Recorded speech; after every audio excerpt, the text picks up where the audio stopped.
ასეთკების ოჯახის წევრების დიდი ნაწილი არის ემიგრაციაში.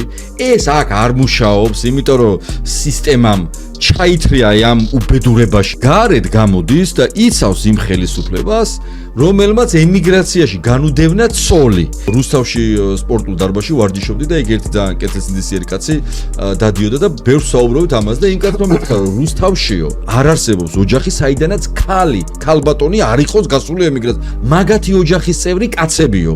მთელი დღის განმავლობაში ესე იგი დგანან ქართული ოცნების აგიტაციას ეწევიან, გახურეტილი აქვს ბოთლი, ხან მოწია ბავშვების დასანახად. ეგ ნახე რა ცალკე უბედურებაა. 7-8 წლის ბავშვი გამოდის, ეგრეთ წოდებულ ფანჩატურში დაკიდებული პლასმას რაღაცა გახურეტილი და იქიდან მოწევს. ამ დროს მისი ცოლი წელზე ფეხს იდგამს, რომ ამას გამოუგზავნოს 300 евро. ეს წამოწოლილია პულტით ავიდა სახში გადართო გადმორთო, ჩამოვიდა ეს მოწია, მე ვიღაცას ეუბნება ოცნებას მიეციხმა. ხო შეიძლება რომ შეიგნოთ ეს დედა ზარქუა და ალუდა რას გეუბნება. შენო დალპიო მანდო ფანჩატურშიო პლასმასი გახურეთ იქიდან მოწიეო. მე 30 ლარიანი ნაგავი გაიკეთე და მე აბუდაბიში წავალო. ზარქუა მუნდა იარო სადღაცა დუბაიში, აბუდაბიში წავიდე ზმაო, კაი ჭამოს, კაისო და მაგას ეძახიან ცუდ საქმეზე. საქმეზე ეძახიან და წადი ეხლა შენ გაეკიდე მაკა ჩიხლაძეს და მის ოპერატორს თავზე შეახტი და აი მაგაზე ეძახიან.